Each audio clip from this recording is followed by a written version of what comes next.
Hello welcome to pep learning. 2024-25 അധ്യയന വർഷത്തേക്കുള്ള അലിഗഡ് മുസ്ലിം യൂണിവേഴ്സിറ്റിയിലേക്കുള്ള വിവിധ കോഴ്സുകൾക്കുള്ള അപേക്ഷ ആരംഭിച്ചിട്ടുണ്ട്. നമുക്കറിയാം, ഇന്ത്യയിലെ തന്നെ പ്രധാനപ്പെട്ട സെൻട്രൽ യൂണിവേഴ്സിറ്റികളൊന്നാണ് അലിഗഡ് മുസ്ലിം യൂണിവേഴ്സിറ്റി. വലിയ ചരിത്ര പ്രാധാന്യമുള്ള യൂണിവേഴ്സിറ്റിയാണ്. അതുകൊണ്ട് തന്നെ അലിഗഡ് മുസ്ലിം യൂണിവേഴ്സിറ്റിയിലേക്ക് ഒരുപാട് ആളുകൾ വർഷങ്ങളായിട്ട് അപേക്ഷിക്കുകയും അവർക്ക് അഡ്മിഷൻ ലഭിക്കുകയും അവിടെ വളരെ സ്ട്രോങ് ആയിട്ടുള്ള, പ്രത്യേകിച്ച് മലയാളി കമ്മ്യൂണിറ്റിക്ക് വളരെ സ്ട്രോങ് ആയിട്ടുള്ള ഒരു യൂണിവേഴ്സിറ്റി കൂടിയാണ് അലിഗഡ് മുസ്ലിം യൂണിവേഴ്സിറ്റി. അപ്പോൾ അലിഗഡ് മുസ്ലിം യൂണിവേഴ്സിറ്റിയിലേക്ക് അപേക്ഷിക്കുന്നതിന് മുമ്പ് അപേക്ഷിക്കാൻ നിങ്ങൾക്ക് ആവശ്യമായിട്ടുള്ള സംഗതി എന്തെല്ലാമാണ് വേണ്ടത് എന്നുള്ളതാണ് നമ്മൾ ഈ വീഡിയോയിൽ ചർച്ച ചെയ്യുന്നത്. നിങ്ങൾ അലിഗഡ് മുസ്ലിം യൂണിവേഴ്സിറ്റിയുടെ വെബ്സൈറ്റിൽ കയറി കഴിഞ്ഞാൽ amucontrollerexams.com എന്നുള്ള വെബ്സൈറ്റിലേക്കാണ് പോകേണ്ടത്.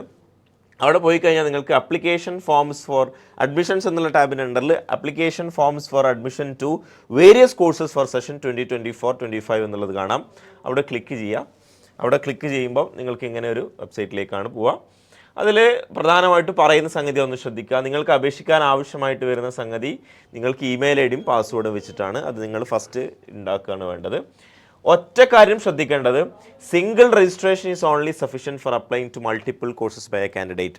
നിങ്ങൾക്ക് ഒന്നിലധികം കോഴ്സുകൾക്ക് അപേക്ഷിക്കണമെന്നുണ്ടെങ്കിൽ പോലും ഒറ്റ അപ്ലിക്കേഷൻ ഫോം മതി. ആപ്ലിക്കേഷൻ ഫോം ചെയ്യുന്നതാണ്. അതായത് ഒന്ന് ഇംഗ്ലീഷിന് അപേക്ഷിച്ചു, പിന്നെ ഹിസ്റ്ററിക്ക് അപേക്ഷിക്കണമെന്നുണ്ടെങ്കിൽ നിങ്ങൾ വേറെ കൊടുക്കേണ്ടതില്ല, നിങ്ങൾ തന്നെ ഒന്നിൽ തന്നെ അപേക്ഷിച്ചാൽ മതി എന്നുള്ളതാണ് പറയുന്നത്. അതുകൊണ്ട് ഈ പറയുന്ന പോലെ രജിസ്റ്റർ സെപ്പറേറ്റ്ലി ആയിട്ടാണ് രജിസ്റ്റർ ചെയ്യേണ്ടത്. User name and password access dashboard filling as well as tracking the form. അപ്പോൾ ഓരോരുത്തരും സെപ്പറേറ്റ് ആയിട്ട് രജിസ്റ്റർ ചെയ്യണം. അതിനനുസരിച്ച് നിങ്ങൾക്ക് ഫോർഗോട്ട് പാസ്വേഡ് അടിച്ച് ലിങ്ക് റീസെറ്റ് ചെയ്യാന്നുള്ള ഡീറ്റെയിൽസ് പറയുന്നുണ്ട്. പ്രൊഫൈൽ കെയർഫുള്ളി ആഡ് ചെയ്യണം. Review properly before saving it as you will not be able to edit or update it afterwards എന്നുള്ളതും പറയുന്നുണ്ട്. പിന്നെ എന്തൊക്കെയാണ് നിങ്ങളുടെ കയ്യിൽ ഉണ്ടാവേണ്ടത്?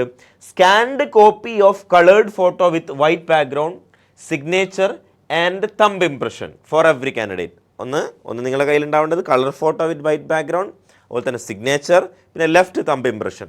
ഈ ലെഫ്റ്റ് തമ്പ് ഇംപ്രഷനൊക്കെ സിമ്പിളാണ്. നിങ്ങൾക്കൊരു പെന്നെടുത്ത് മഷിയാക്കിയിട്ട് ഒരു പേപ്പറിലേക്ക് ആക്കി കഴിഞ്ഞാൽ ലെഫ്റ്റ് തമ്പ് ഇംപ്രഷൻ ആവും. എൻ്റെ സ്കാൻഡ് കോപ്പിയാണ്. JPG format only.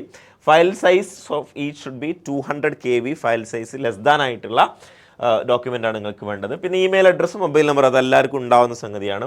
പിന്നെ നിങ്ങൾ ഓൺലൈൻ ബാങ്കിങ് ഡീറ്റെയിൽസ്, ഡെബിറ്റ് കാർഡോ ക്രെഡിറ്റ് കാർഡോ തുടങ്ങിയുള്ള സംഗതിയാണ്. UPI ഒരു പക്ഷേ അവർക്കായിക്കോണമെന്നില്ല. ഡെബിറ്റ് കാർഡോ ക്രെഡിറ്റ് കാർഡോ ഉണ്ടാവണം. പിന്നെ ഡീറ്റെയിൽസ് ഓഫ് ക്വാളിഫയിങ് എക്സാമിനേഷൻ നിങ്ങളുടെ അടുത്ത് ഉണ്ടാവണം. ഈ പറഞ്ഞ സ്വഭാവത്തിൽ റീനെയിം ഫയൽസ് വിത്ത് BMP PNG ഫയൽസ്, അതൊന്നും ഫയൽ എക്സ്റ്റൻഷൻ ഒന്നും ആക്സെപ്റ്റ് ചെയ്യില്ല എന്നുള്ള ഡീറ്റെയിൽസ് പറയുന്നുണ്ട്. അപ്പോൾ നിങ്ങളുടെ കയ്യിൽ ആവശ്യമായിട്ടുണ്ടായിരിക്കേണ്ട രേഖകൾ എന്ന് പറയുന്നത്, ഒന്ന് നിങ്ങളുടെ ഫോട്ടോഗ്രാഫാണ്, 2 നിങ്ങളുടെ സിഗ്നേച്ചറാണ്, 3 നിങ്ങളുടെ തമ്പ് ഇംപ്രഷനാണ്. ബാക്കിയെല്ലാം നിങ്ങളുടെ കയ്യിൽ ഓൾറെഡി ഉണ്ടാവും. ഇമെയിൽ അഡ്രസ്സും അതുപോലെ തന്നെ ഈ പറയുന്ന സ്വഭാവത്തിൽ debit card, credit card, mobile number ഒക്കെ. പിന്നെ നിങ്ങളുടെ എക്സാമിനേഷൻ്റെ ക്വാളിഫയിങ് മാർക്സ് ഡീറ്റെയിൽസ് നിങ്ങളുടെ അടുത്ത് ഉണ്ടാവണം. അപ്പം 10ാം ക്ലാസ്സിൻ്റെ ഒക്കെ ഡീറ്റെയിൽസ് നിങ്ങളുടെ അടുത്ത് ഉണ്ടാവണം. അതിൻ്റെ സർട്ടിഫിക്കറ്റ് ഒന്നും ചോദിക്കില്ല, ഡീറ്റെയിൽസ് ഉണ്ടാവണം എന്നത് മാത്രമാണ് പ്രധാനമായിട്ടും ശ്രദ്ധിക്കേണ്ടതായിട്ടുള്ളത്. അപ്പോൾ ഇത്രയും കാര്യങ്ങൾ ഉണ്ടെങ്കിൽ നിങ്ങൾക്കിത് സ്വന്തമായിട്ട് ലാപ്ടോപ്പോ കമ്പ്യൂട്ടറോ ഉണ്ടെങ്കിൽ നിങ്ങൾക്ക് തന്നെ അപേക്ഷിക്കാവുന്നതാണ് അലിഗഡ് മുസ്ലിം യൂണിവേഴ്സിറ്റിയിലെ വ്യത്യസ്ത കോഴ്സുകളിലേക്ക്. അപേക്ഷിക്കുന്നതിന് മുമ്പ് പ്രോസ്പെക്ടസ് കൃത്യമായിട്ട് വായിച്ചു നോക്കുകയും ചെയ്യേണ്ടതാണ്. അപ്പോൾ അലിഗഡുമായി ബന്ധപ്പെട്ട എന്തെങ്കിലും അപ്ഡേറ്റ്സ് നിങ്ങൾക്ക് അറിയണം താല്പര്യമുണ്ടെങ്കിൽ അലിഗഡിൻ്റെ ഹെൽപ്പ് ഡെസ്കിൽ നിങ്ങൾക്ക് ജോയിൻ ചെയ്യാം. ഇതുമായി ബന്ധപ്പെട്ട അപ്ഡേറ്റ്സിനും അതുപോലെ തന്നെ ഇൻഫർമേഷൻസും നിങ്ങൾക്ക് പെപ്പിൻ്റെ ഈ യൂട്യൂബ് ചാനൽ സബ്സ്ക്രൈബ് ചെയ്യുകയും ചെയ്യാവുന്നതാണ്. Wish you all the best.